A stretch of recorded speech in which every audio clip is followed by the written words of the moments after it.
De Isaías en el capítulo 6. Allí encontramos un texto muy interesante de la profecía que hace referencia a un encuentro en una visión del profeta Isaías, una visión que Dios le da para darle un mensaje muy particular. El texto bíblico dice que en el año que murió el rey Usías, vio al Señor sentado sobre un trono alto y sublime, y sus faldas llenaban el templo. Por encima de él había serafines. Cada uno tenía 6 alas. Con 2 cubrían sus rostros, con 2 cubrían sus pies, y con 2 volaban. Y el uno al otro daba voces, diciendo: Santo, Santo, Santo, Jehová de los ejércitos, toda la tierra está llena de tu gloria. Y los quiciales de las puertas se estremecieron con la voz de aquel que clamaba, y la casa se llenó de humo. Entonces dije: ¡ay de mí, que soy muerto, porque siendo hombre inmundo de labios y habitando en medio de pueblo que tiene labios inmundos, han visto mis ojos al Rey, Jehová de los ejércitos? Y voló hacia mí uno de los serafines teniendo en su mano un carbón encendido, tomado del altar con unas tenazas, y tocando con él sobre mi boca, dijo: He aquí que esto tocó tus labios, y es quitada tu culpa, y limpio tu pecado. Después oí la voz del Señor que decía: ¿a quién enviaré? ¿Y quién irá por nosotros? Entonces respondí yo: heme aquí, envíame a mí. Este pasaje es muy usado y obviamente muy conocido, particularmente cuando se quiere hacer un énfasis en el llamado de Dios para la obra misionera. Cuando queremos desafiar, incentivar, animar, estimular a la iglesia, particularmente a jóvenes, a percibir, a entender el llamado de Dios hacia las misiones, hacia la obra misionera, se utiliza esta escritura particularmente por la expresión, por la conversación que hemos leído al final en el versículo 8, cuando el Señor pregunta: ¿quién irá por nosotros? ¿A quién enviaré? ¿Quién irá por nosotros? Haciendo notar una carencia de respuesta, una carencia de elemento humano, de instrumento humano que se haga cargo, que esté dispuesto a ir a aquellos lugares donde Dios quiere que vayamos a llevar el mensaje del Evangelio. Y la respuesta positiva, la disposición de Isaías al escuchar esta pregunta y decir: acá estoy y estoy dispuesto, envíame a mí. El tema de hoy lleva como título útil. Pensando en el concepto de la persona a la que Dios puede utilizar. Los útiles son aquellas cosas que están a nuestro alcance, a nuestra disposición, y que nos sirven para realizar la tarea que necesitamos desarrollar. Sean útiles escolares, útiles de escritura, útiles de pintura, útiles de trazado, útiles de cualquier tipo de instrumento o herramienta. Tiene que tener algunas características, pero particularmente pensando en el concepto humano como un instrumento útil para la obra de Dios, tiene algunas características que me gustaría desarrollar y y compartir contigo hoy. Hay un concepto que es un concepto de la realidad, que Dios puede utilizar a cualquier cosa o cualquier persona que Él desee utilizar, porque Él es todopoderoso, Él es soberano y Él puede hacer uso de lo que quiera. Pero es interesante que la palabra de Dios nos presenta el concepto de la voluntad dispuesta de las personas para poder ser utilizados por Dios.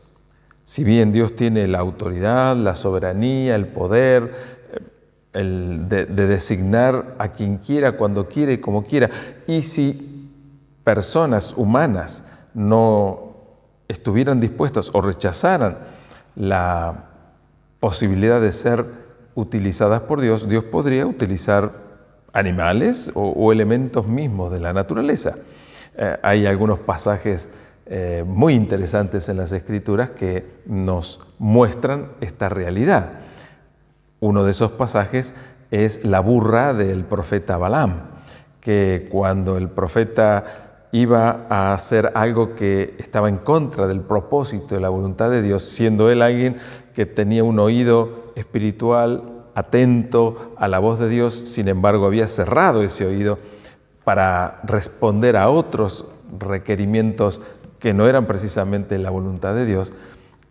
Es la burra que de pronto en un momento del trayecto del camino se frena, no quiere avanzar y al ser castigada por Balaam, ella habla respondiéndole y reprochándole a su dueño, a su amo, este castigo que le estaba propinando. Obviamente Balaam queda absolutamente sorprendido, pero recibe de esta manera la disposición de prestar atención a la voluntad de Dios, a la palabra de Dios, para poder responder adecuadamente. Hay otra ocasión, y ahora esta que menciono está en los Evangelios, cuando Jesús, montado en aquel pollino de asno, hace su entrada triunfal a la ciudad de Jerusalén en el comienzo de la semana de la pasión, traición y muerte de Jesús en la cruz, que la multitud sale a recibirlo a la entrada y lo recibe con algarabía, con júbilo y con gritos de alabanza, arrojando a sus pies mantos y hojas de palmera. Y era tanto el alboroto y era tanto el regocijo que los religiosos legalistas que odiaban a Jesús, lo despreciaban profundamente y deseaban hacerlo desaparecer, se sienten inquietos, molestos, ofuscados, ofendidos por ese griterío del pueblo y le dicen a Jesús que los hiciera callar, y la respuesta de Jesús es: si ellos se callaran, las piedras clamarían. Donde Jesús dice abiertamente: Dios no tiene límites para hacer lo que Él quiera hacer, cuando lo quiera hacer y cómo lo quiera hacer. Y si las personas no están dispuestas a ser utilizadas en el propósito de Dios, Dios va a utilizar lo que desee y lo que le sirva, lo que esté a su alcance. Entonces, lo interesante en la relación Dios-hombre, ser humano-Dios, está este hecho de que, a sabiendas de que Dios es soberano, todopoderoso, absoluto, y que no nos necesita para hacer lo que Él quiere hacer, no obstante, decide contar con nosotros. Aunque no nos necesite, no le hagamos falta, no obstante, decide involucrarnos, hacernos parte, participarnos. ¿Por qué? Porque nos ama. ¿Por qué? Porque desea transmitir ese interés personal y ese amor particular que tiene por nosotros y hacernos partícipes de la gloria, del gozo y de la bendición de ser parte de su obra. Por supuesto, Dios nos llama invitándonos y no nos obliga, no nos presiona, no nos condiciona, todo lo contrario, deja librada a nuestra voluntad, a nuestra decisión, la respuesta positiva o negativa. Dios no va a forzarnos de ninguna manera a que nuestra respuesta sea coincidente con su propósito y su voluntad, pero a lo largo de todas las Escrituras ha tomado el cuidadoso trabajo meticuloso y progresivo de hacernos comprender que aun cuando no nos necesita, pero por amor nos quiere involucrar, aun cuando no nos va a obligar ni a forzar, sino que va a respetar nuestra voluntad, aun cuando Él podría hacer las cosas solo por su cuenta, nos quiere participar, está de nuestro lado la decisión de responder positiva o negativamente, advirtiéndonos las ventajas de la bendición de coincidir con su propósito, con su voluntad y con su llamado, diciéndonos con claridad a lo largo de las Escrituras que si nuestra respuesta es acorde a su llamado, a su propósito y a su voluntad, redundará en bendición para nosotros mismos. En definitiva, toda la historia de la revelación de Dios es una historia de amor que trata de ir revelando progresivamente el deseo de Dios de participarnos de su bendición, del gozo, de la felicidad, del placer, de la satisfacción, de la plenitud, de ser contados como parte de la tarea que Él realiza. Allí, al principio de la creación, pone a Adán y a Eva, a la humanidad, en el centro de ese jardín pródigo que había creado para que ellos habitaran sin mayores dificultades, y les da el privilegio, la oportunidad de que ellos sean parte de la tarea de poner nombre a los animales, de relacionarse con la naturaleza, de disfrutarla plenamente, pero entendiendo desde el principio la importancia de alinearse en esa voluntad permisiva, directiva y bendita del Señor, para que ellos pudieran disfrutar cuidándose de aquellas cosas que podrían perjudicarlo. La historia de la Biblia es la historia de la revelación de Dios, mostrando su amor inconmensurable, de su amor eterno e inagotable, de su amor incomprensible hacia la humanidad, hacia el ser humano, mujer y hombre, hombre y mujer, invitándonos constantemente a ser parte de la tarea. Pero desde el principio de la historia de la humanidad, se nos cuenta que la mujer y el hombre y la mujer, corrompen esta relación con Dios al tomar una decisión contraria a la advertencia de Dios, una advertencia que no era una amenaza, sino que era un cuidado, que era una protección para que esta humanidad incipiente no equivocara, no cursara un camino que le llevara en riesgo, en peligro de su integridad moral y en su relación con Dios. Pero la humanidad, representada en Adán y Eva, toman la decisión equivocada. En definitiva, es un cuadro de lo que sigue siendo la historia de la humanidad. Una y otra vez, aún siendo advertidos amorosamente de parte de Dios de qué cosas nos convienen y qué cosas no nos convienen, los seres humanos seguimos pretendiendo decidir de una mejor manera y nunca nos cansamos de tropezar con la misma piedra y nunca nos cansamos de arrepentirnos de hacer cosas que estábamos advertidos de que eran perjudiciales y sin embargo volvemos a caer en el error. Esos errores que arruinan nuestra vida esos errores que arruinan nuestras relaciones interpersonales, esos errores que atentan contra nuestra integridad mental, emocional, espiritual y relacional. La Biblia los define como pecado. El pecado no es cometer o hacer algo que dañe a Dios o que lastime a Dios. Básicamente porque tan limitados como somos, no tenemos la capacidad de dañar o perjudicar a Dios. Él es soberano, Él es absoluto.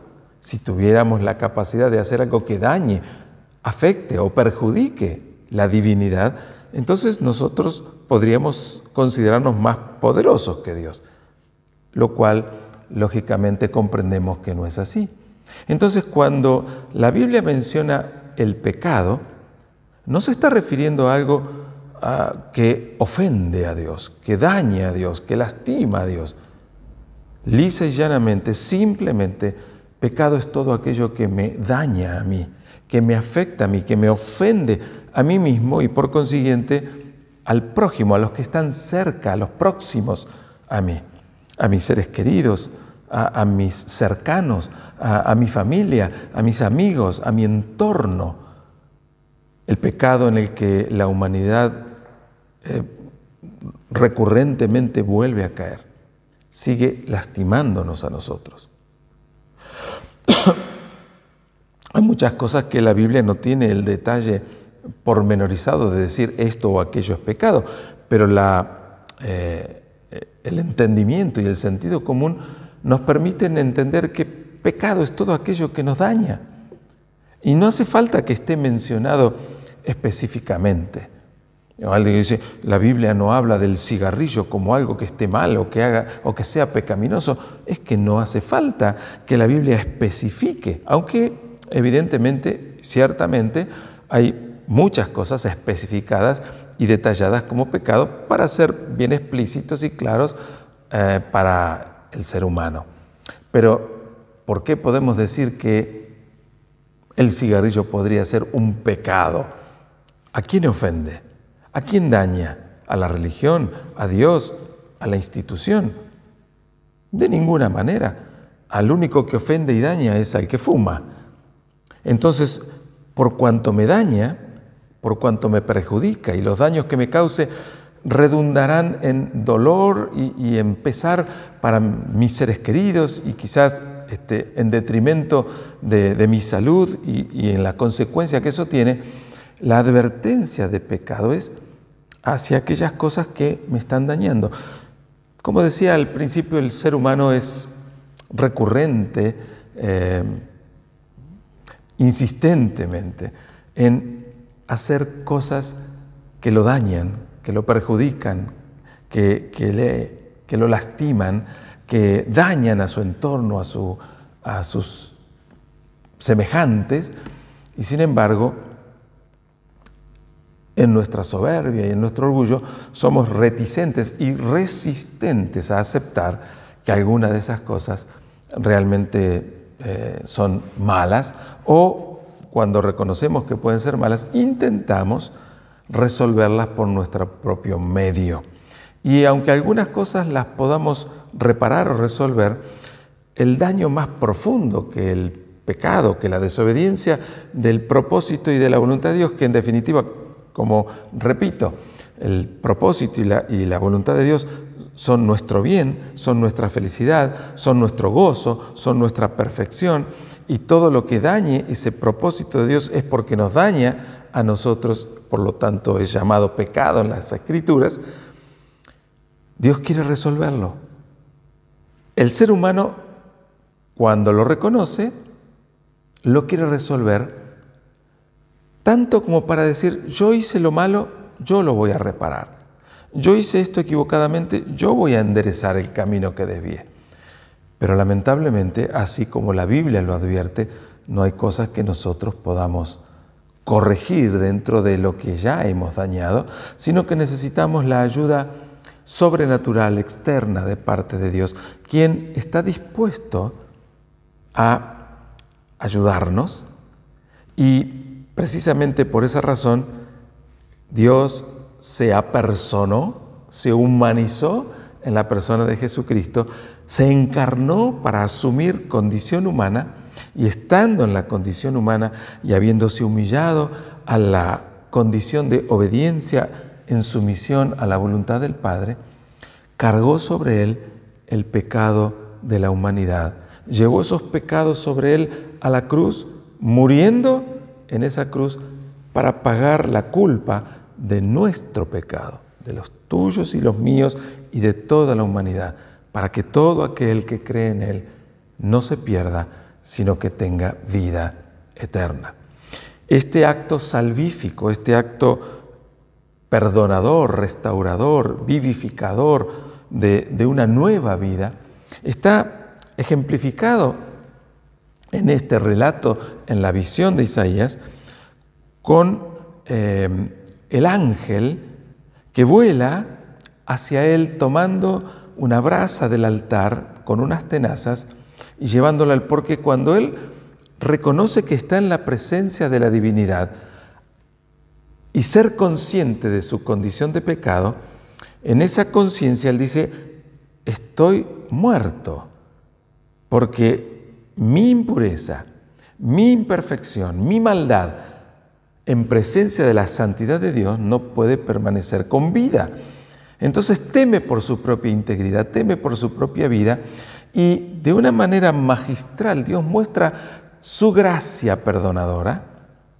Dios muestra no solo su misericordia por amor a Él, sino algo superador a la misericordia, que es la gracia, que es el acto de Dios de darnos el perdón que no merecemos. Pero fue importante la reacción de la conciencia de pecado de Isaías. Cuando él se percibe en la presencia de Dios, le cae la ficha de la conciencia de su condición de pecador y dice: ¡ay de mí, porque soy hombre pecador, hombre de labios inmundos! Y ante esta confesión, hasta este reconocimiento de compunción y de temor de Isaías, Dios activa inmediatamente su acto de gracia, enviando ese ángel. Obviamente esto es una visión, pero una visión sumamente esclarecedora para Isaías, esclarecedora para todo el pueblo de Dios. Aún estamos hablando de siglos antes de que Jesús naciera, y Dios ya estaba mostrando su gracia salvífica, Dios ya estaba mostrando su voluntad de restaurar la condición de pecado del hombre sin necesidad que el hombre hiciera nada para ganarse ese perdón, porque desde la eternidad el hombre es incapaz de hacer algo para ganarse el perdón o el amor de Dios. El perdón y el amor de Dios son consecuencia del amor de Dios, de la gracia de Dios, del deseo de Dios de perdonarnos. Entonces, en esta visión envía un ángel con una brasa encendida con la cual toca los labios, porque Isaías confiesa: soy inmundo de labios. Bueno, si esta es tu conciencia, si tu conciencia de pecado es que tu boca es inmunda y llena de groserías, pues voy a hacer un acto representativo de la restauración que entendés que necesitas, y toca los labios de Isaías con esa brasa encendida. Por supuesto que no es una realidad física, por lo cual hubiera quemado sus labios. Sin embargo, era un acto de fe, un acto de restauración espiritual. Cuando este acto de gracia en la visión se ejecuta y como consecuencia Isaías se sabe perdonado, se sabe restaurado, se sabe ya no condenado, se sabe no como el foco de la acusación a causa de su pecado, porque el pecado fue perdonado, el pecado fue quitado. Dice, bueno, aquí tu pecado es quitada tu culpa y es limpio tu pecado. Esa es la palabra de gracia, la palabra profética de gracia que recibe Isaías, he aquí que esto tocó tus labios y es quitada tu culpa y limpio tu pecado. Lo interesante de la experiencia de Isaías es que él, sin dudar, le cree a la acción perdonadora de Dios. Lo cree. A veces a nosotros nos cuesta creer que el perdón de Dios actúa total, poderosa y definitivamente sobre nuestras vidas. Y aun cuando leemos en las Escrituras que la muerte de Cristo en la cruz es suficiente para que todo aquel que cree en Él sea perdonado de su pecado y restaurada su vida y creada una nueva criatura, una nueva creación, nos cuesta y muchas veces inconscientemente o conscientemente tratamos de esforzarnos por agradarle a Dios, tratamos de esforzarnos por hacer y decir cosas que sean gratas al oído de Dios para que Dios nos ame, para que Dios nos perdone, sin darnos cuenta que Dios nos amó desde la eternidad, desde antes que naciéramos, y que Dios nos sigue amando y que Dios nos perdonó desde antes que naciéramos, desde aquel acto salvífico de la cruz de Cristo hace 2000 años atrás. Ya somos amados, ya estamos perdonados. Lo único que falta para que ese amor y ese perdón sea aplicado a nuestra vida es que lo creamos. Es nuestra fe, nuestra respuesta de fe, nuestro acto de fe, el ejercicio de nuestra fe. Ahora, todo esto que vengo mencionando ha sido solo el primer paso de los muchos pasos que Dios espera que demos a la par de Él, tomados de su mano, encaminados en la dirección que Él nos ha trazado de antemano.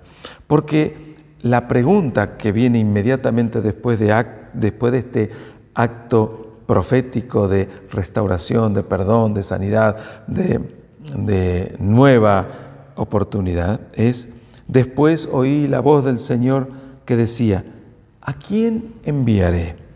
¿Y quién irá por nosotros? Y la respuesta de Isaías diciendo, acá estoy, Señor, envíame a mí.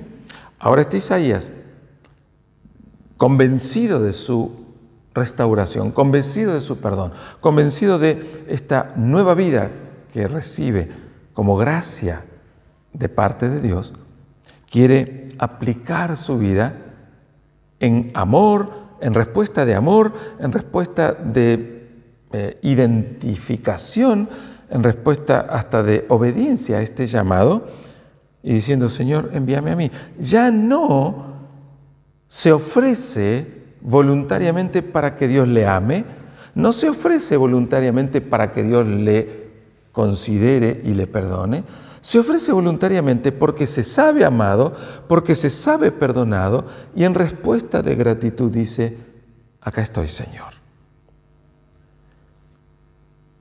¿A quién puede Dios utilizar? Y podemos hacer aquí una síntesis de algunos conceptos que se aplican, se pueden aplicar y se deben aplicar sencillamente a tu vida y a la mía. ¿Puede Dios usar mi vida? ¿Puedo ser útil para el propósito de Dios? ¿O Dios necesitará usar una burra o hacer hablar o gritar a las piedras?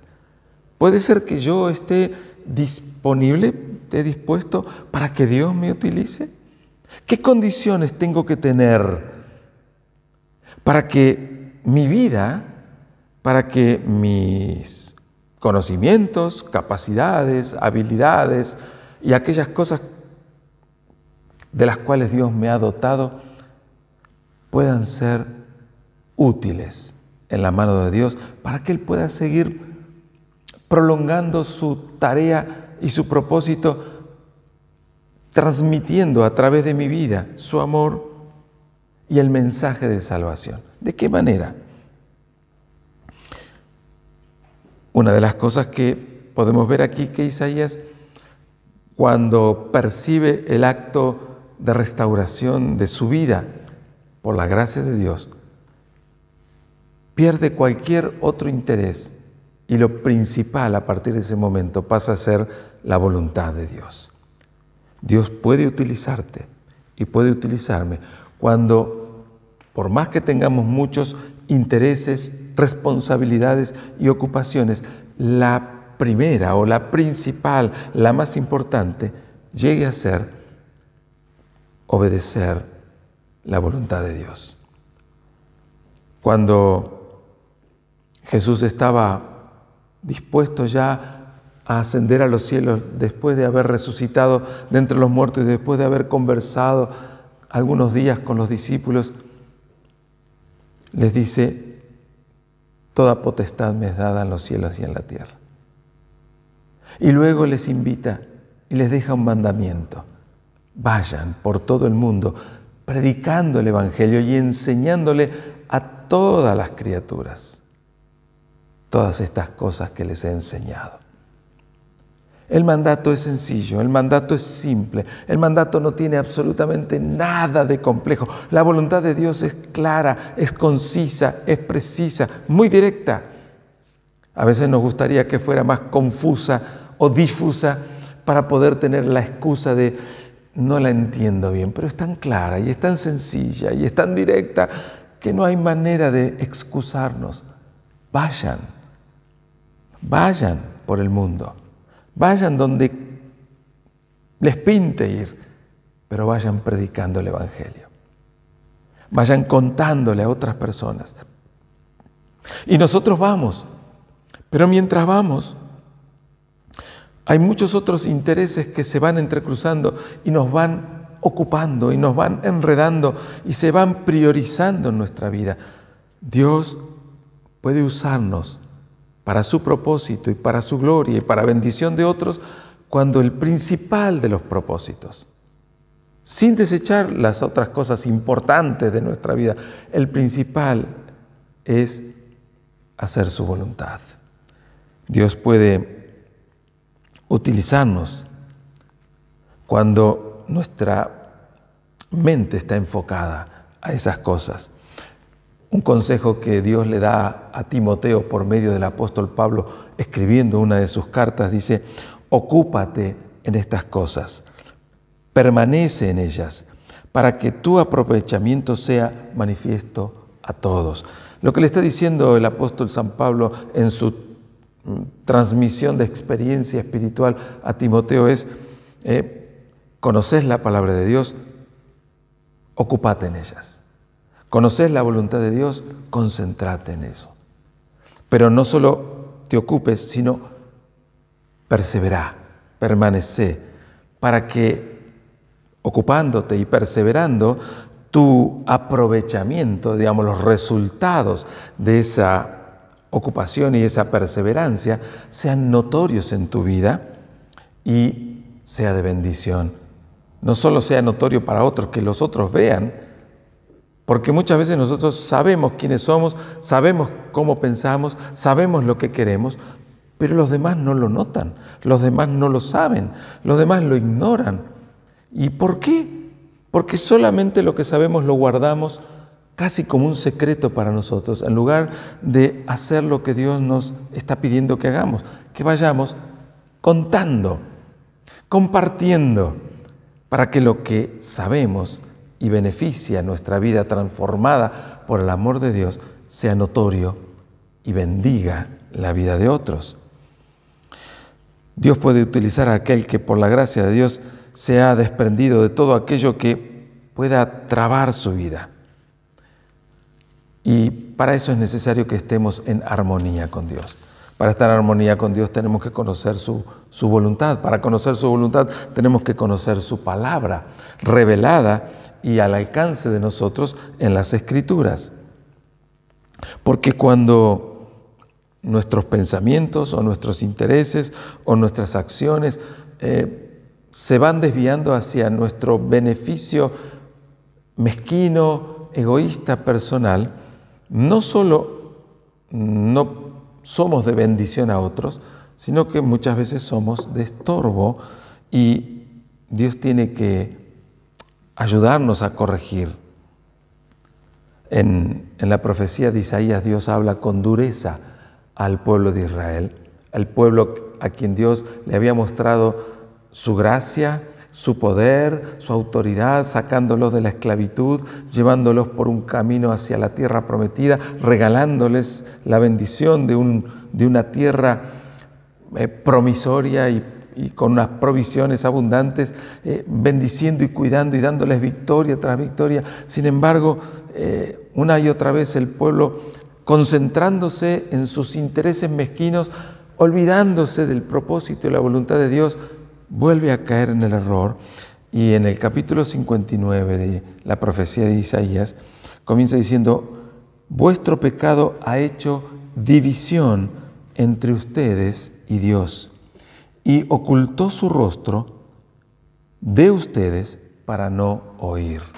Lo que está diciendo Isaías, inspirado por Dios, es: ustedes claman a Dios en momentos de angustia y no reciben respuesta, pero tienen que entender que la oración de ustedes está siendo interrumpida porque el pecado que han cometido es una división, es un obstáculo, es como una pared que nos divide y no nos permite tener comunión con Dios. Y ese pecado grosero, alevoso, hace que Dios oculte el rostro y tape sus oídos para no escucharlos, porque la persistencia de la humanidad en desobedecer y en ir en contra del propósito de Dios hace que Dios nos escarmiente.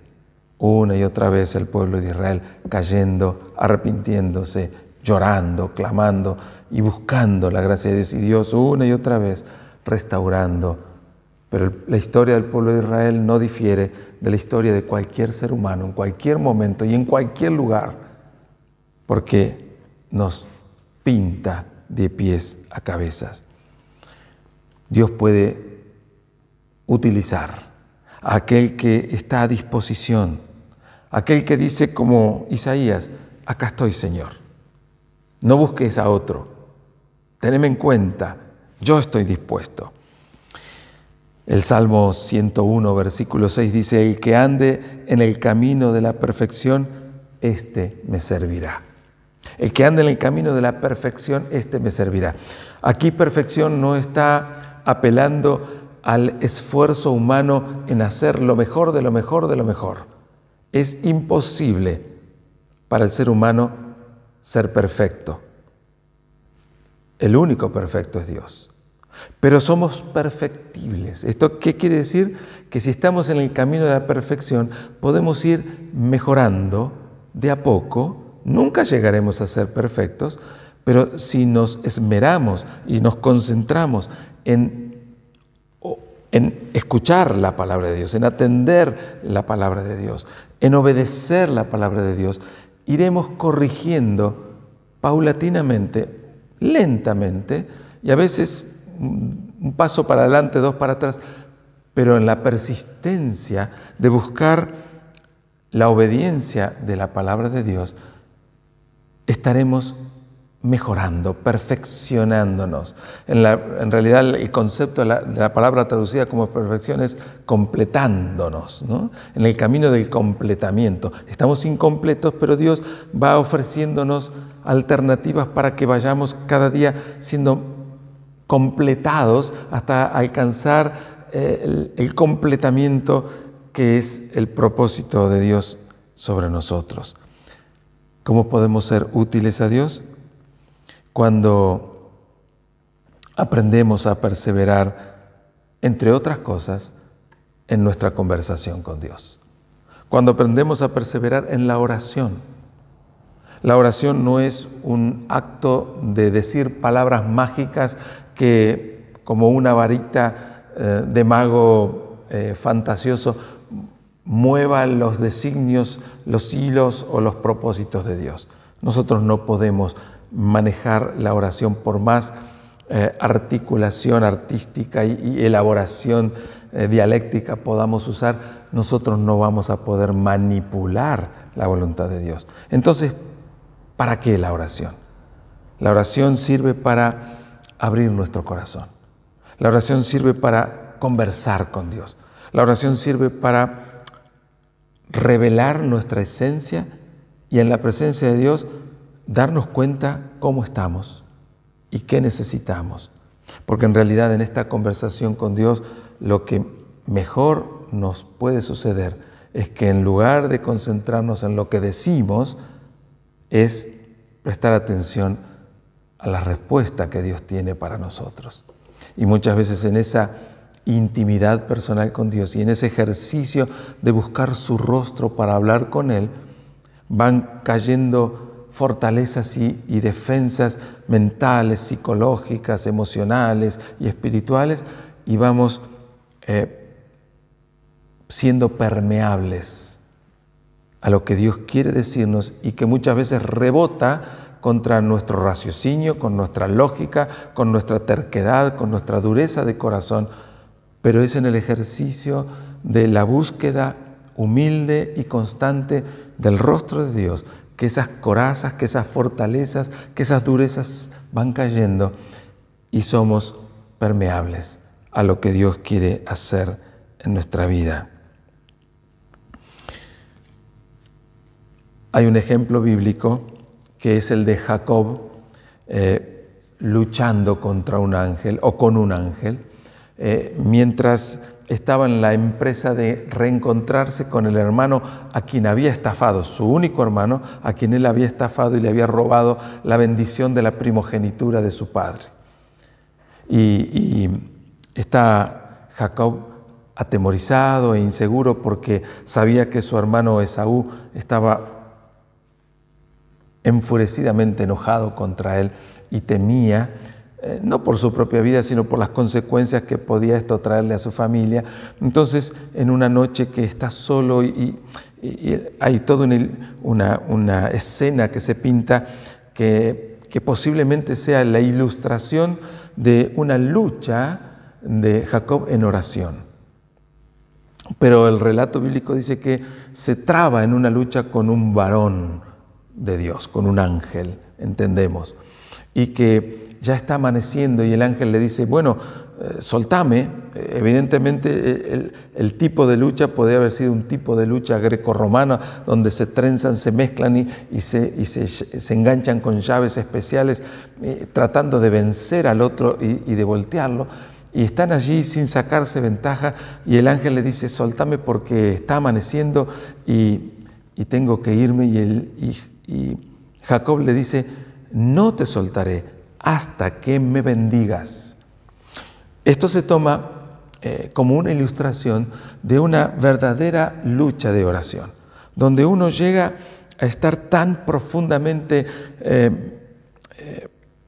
comprometido en esta conversación con Dios que se puede traducir como una lucha personal, no para vencer a Dios, no para vencer al ángel de Dios, sino para ser vencido de alguna manera, pero sacando una victoria que es la bendición de Dios.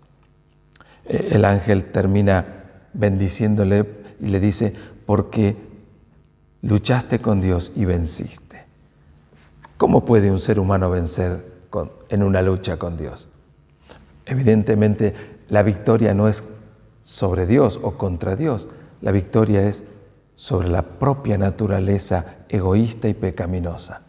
Y esa victoria solamente es posible lograrla cuando uno persevera insistentemente en una humillación delante de la santidad, la grandeza, la magnificencia y el amor de Dios, y persevera hasta escuchar y recibir de Dios una palabra de restauración, una palabra de sanidad, una palabra de renovación, una palabra de estímulo, que no la conseguimos con nuestro propio ánimo o autosuficiencia, sino precisamente cuando caemos rendidos ante su grandeza.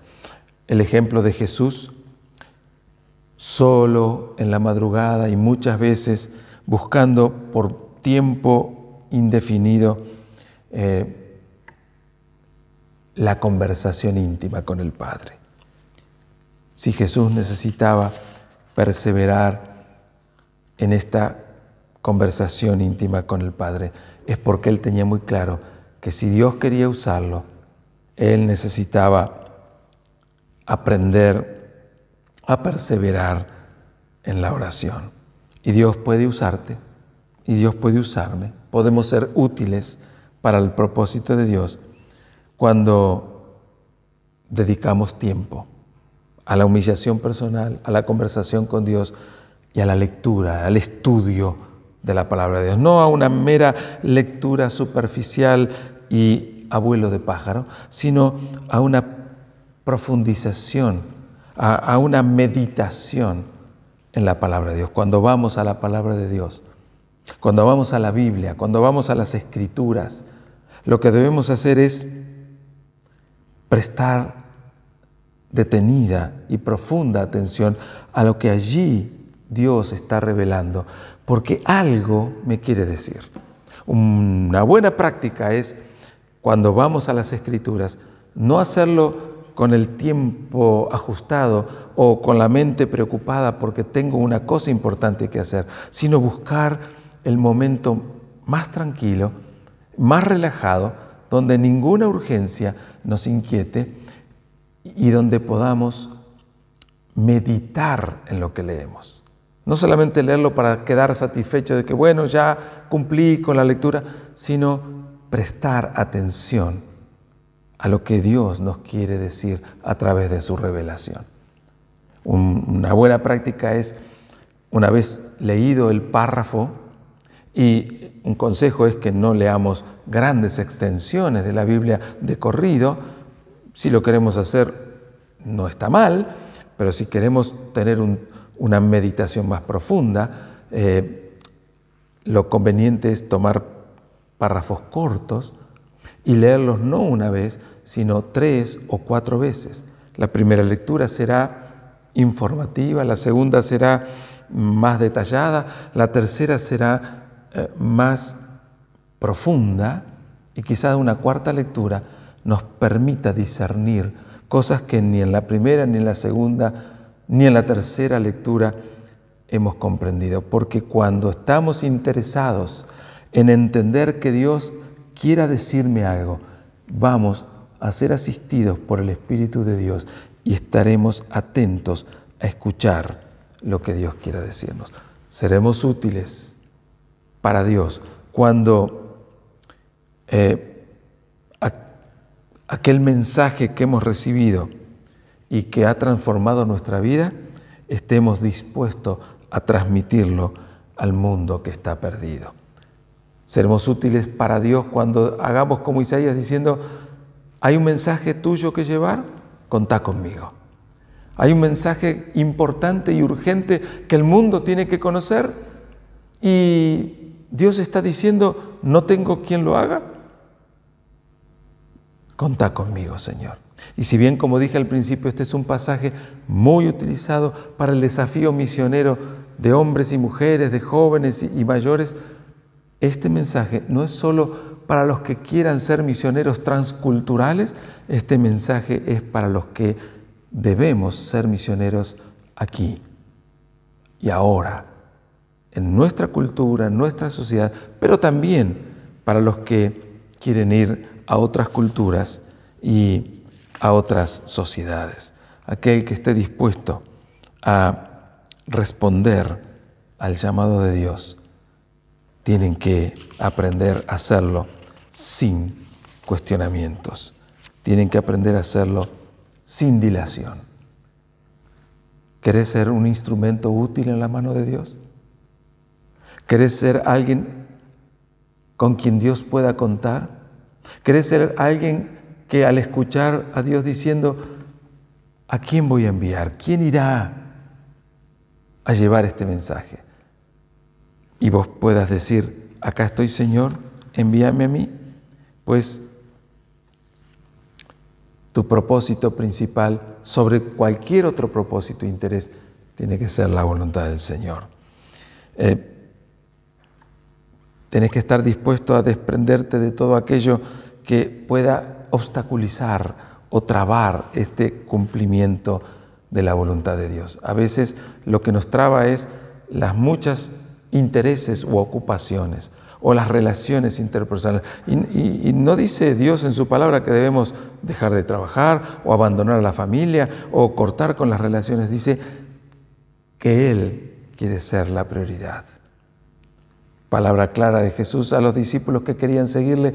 Dice, si no me amás más que a tu padre, a tu madre, a tu mujer, a tus hijos y a vos mismo,